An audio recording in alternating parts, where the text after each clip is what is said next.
Halo, perkenalkan nama saya Farol Ahmad Bradija, ketua kelompok dari Group 3 yang melakukan research paper tentang bagaimana korban diskriminasi mencari keadilan. Halo, aku Chelsea Gianina dari jurusan Global Business Marketing. Hai, aku Juliana dari jurusan Global Business Marketing. Halo, aku Justin dari jurusan Global Business Marketing juga. Perkenalkan, nama aku Renat Surliavandi dari jurusan Global Business Marketing. Hai, aku Feni dari jurusan Business Marketing. Hai, lagi ngapain? Lagi baca-baca research paper aja nih. Betul tuh denger gak sih yang soal FHW kemarin? Kok mereka bisa berani speak up itu ya? Iya ya.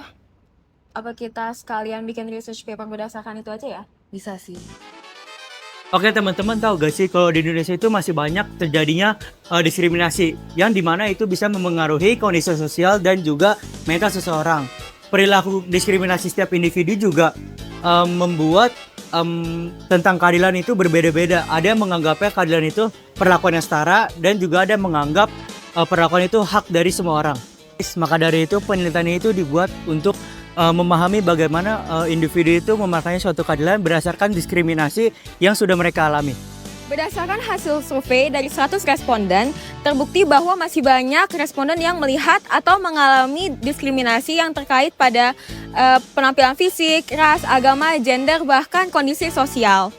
Hal ini membuktikan bahwa diskriminasi masih terjadi di lingkungan sekitar, terutama di media sosial atau lingkungan-lingkungan pendidikan lainnya. Sebagian besar responden menilai bahwa diskriminasi itu bukan hal yang adil dan bertentangan dengan nilai agama. Tapi walaupun tingkat kesadarannya sudah tinggi, masih banyak praktik diskriminasi yang ditemukan di lingkungan sekitar dan dapat menurunkan kepercayaan diri orang-orang. Kami menyebar kuesioner untuk meneliti diskriminasi sistemik, yaitu ketidakadilan tertanam dalam struktur sosial, kebijakan, dan institusi. Artinya diskriminasi tidak hanya terjadi karena tindakan individu, tetapi juga dipertahankan oleh sistem. Di Indonesia hal ini dampak terjadi dalam patriarki, rasisme, dan klasisme. Karena itu, upaya mengurangi diskriminasi harus mencakup perubahan perilaku individu, serta reformasi sosial dan hukum.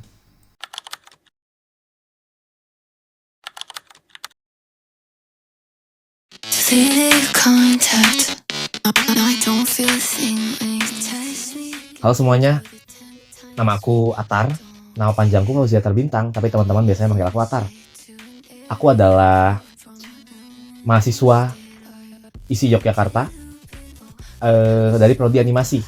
Aku sangat passionate soal animasi, dan juga ini merupakan salah satu hal yang aku sangat tekuni sekarang.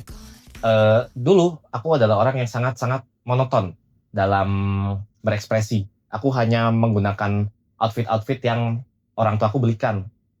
Dan pada saat itu tuh aku belum tahu apa itu yang namanya self-expression. Tapi di umurku yang menginjak 15 tahun ke atas, khususnya waktu SMK ya, terutama saat SMK, aku bertemu dengan banyak orang-orang luar biasa dan lebih percaya diri soal bagaimana mereka mengekspresikan diri mereka, dan itu membuatku jadi berpikir, mungkin seharusnya aku tidak terlalu terkerucutkan akan hal-hal seperti ini.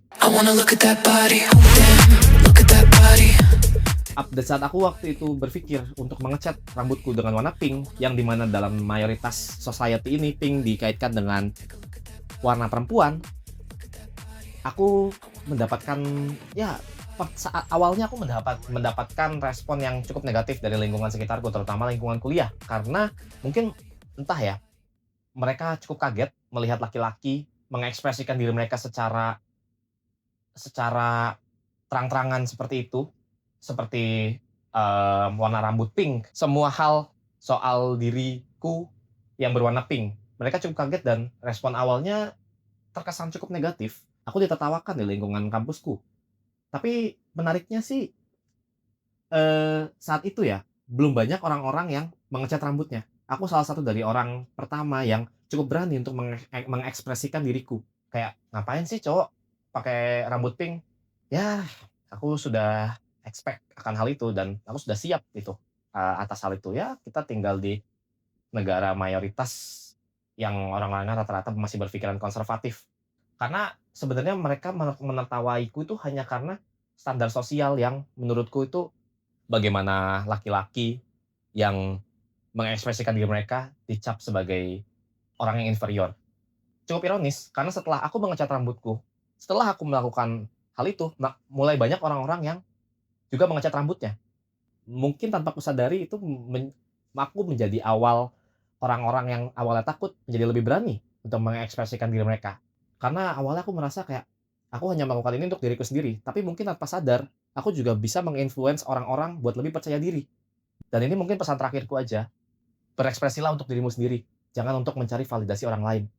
Karena di saat kamu mulai mencari validasi dari orang lain, kamu menjadi orang yang terpaku sama apa yang orang lain pikirkan. Dan itu menurutku hal yang harus dirubah ya. Mungkin memang jeleknya itu ya konsekuensinya untuk menjadi berbeda ya, kamu akan didiskriminasi. Tapi lama-lama ya orang akan terbiasa akan perubahanmu dan mereka mungkin pelan-pelan akan menerima itu. Jadi berekspresilah untuk dirimu sendiri, bukan untuk orang lain. Terima kasih. Spacey, I've been lost inside a daydream. These hopes of mine could really break me, or catch me by surprise. Faces, sun-kissed skin inside a basement. LA kids just trying to make it before the next sunrise. So who's that knocking at your door?